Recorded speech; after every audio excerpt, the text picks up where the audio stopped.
Hello everyone, I am here with a story from our Miracles Do Happen book.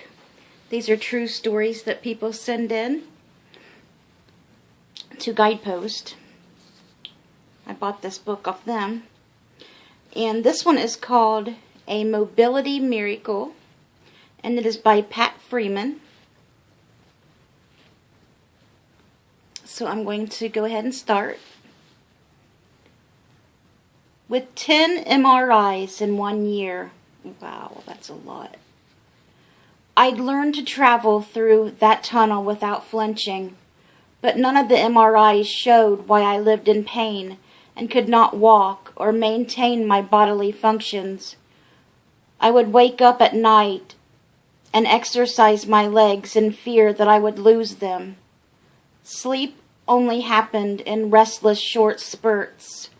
Finally, the week before Thanksgiving, I was bedbound. The pain had worn me out, and I was afraid to get far from the bathroom. A friend of ours came to wish us happy Thanksgiving and asked where I was.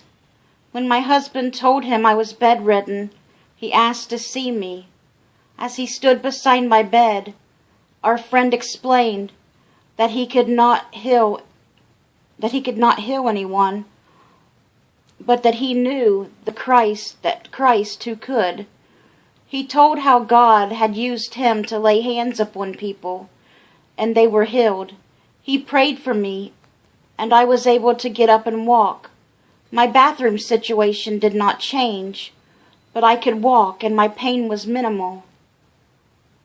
My miracle carried me through the holidays.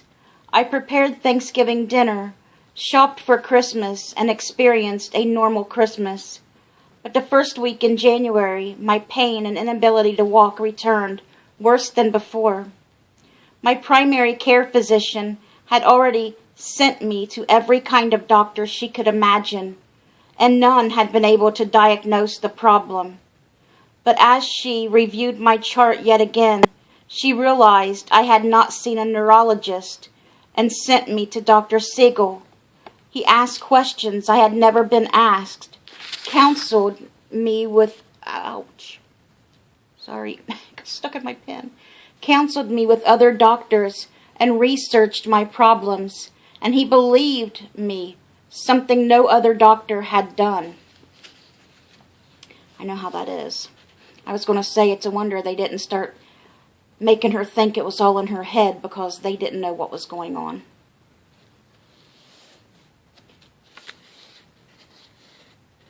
That's what they usually want to say to you.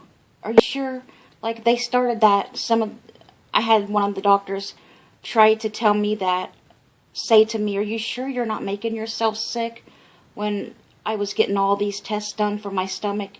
And then I went to the right doctor. They sent me to an internist. And I went through all these tests. So many tests. And the last few tests I went to was scrambled egg test that had radiation in it. And then I had to lay on a table for like 2 hours.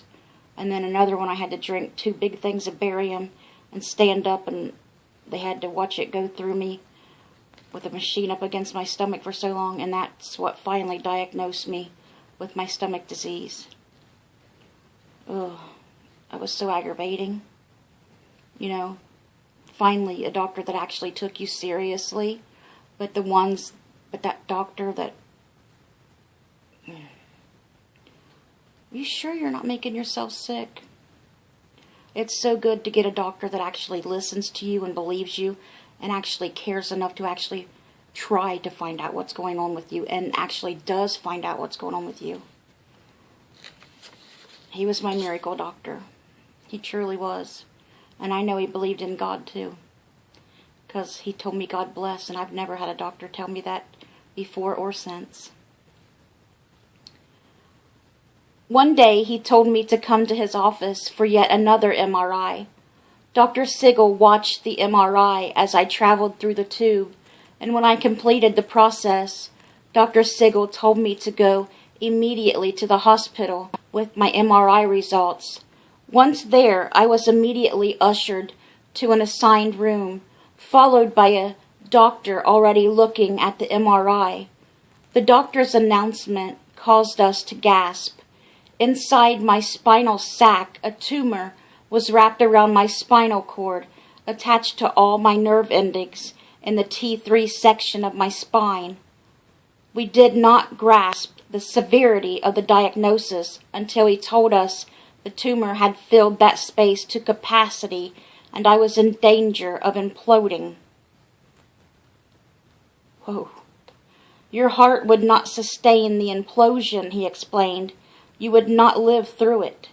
I had been afraid of losing my legs, and now I realized my whole life was threatened. Dr. Arnautovic told my family the diagnosis and gave them alternatives. His first words were, "This is the worst of the worst scenarios." Dr. Arnautovic explained, "This surgery has never had a successful outcome. The patient either does not survive the surgery because of implosion or is paralyzed. Should I continue to pursue surgery, or do you want to just keep her comfortable?" They chose surgery. I was not given an option. I had finally been given a diagnosis and pain medication, and I slept happily for 4 days, hopefully allowing the steroids to shrink the tumor. Both of my children actively served the Lord. They sent a prayer request to their churches and ours. The response was overwhelming. My daughter kept a record of everyone who visited and prayed with me. In the 4 days between diagnosis and surgery, 99 people laid hands on me and prayed for my healing. Sometimes people on the floor or in the elevator would hear of my plight and would stop by and pray. Surgery day came. We said our goodbyes and prayed final prayers, and I was on my way to the operating room. The doctor stood by my bed before anesthesia was administered and reminded me that he and his colleagues felt I would not survive the surgery. They believed that as soon as he began the incision, the space would implode and I would die. He also told me to consider that he would be removing the tumor from all the nerves in my body, and if he accidentally injured a nerve, I would be paralyzed in that area. And he added if I survived the surgery, I would probably never walk again. "Are you sure you want to go through this?" he asked again, considering I knew who my God is, and that I would not live long without the surgery. I assured him surgery was the best possible chance for me. And I'm going to say, the doctor doesn't know who God is.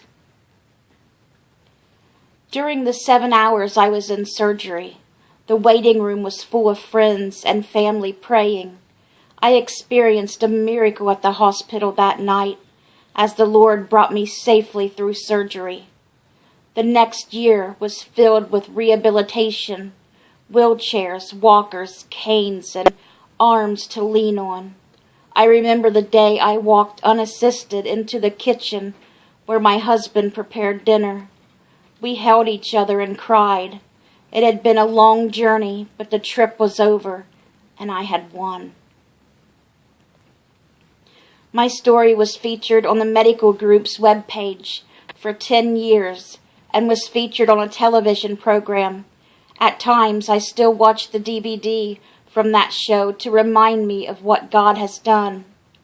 Today, my back is weak, and I have to rest more than I want to admit, but I walk in the strength and grace of my Heavenly Father with thanksgiving in my heart. I know that He has given me the miracle of life and the miracle of mobility for a reason. I am a breathing, walking miracle.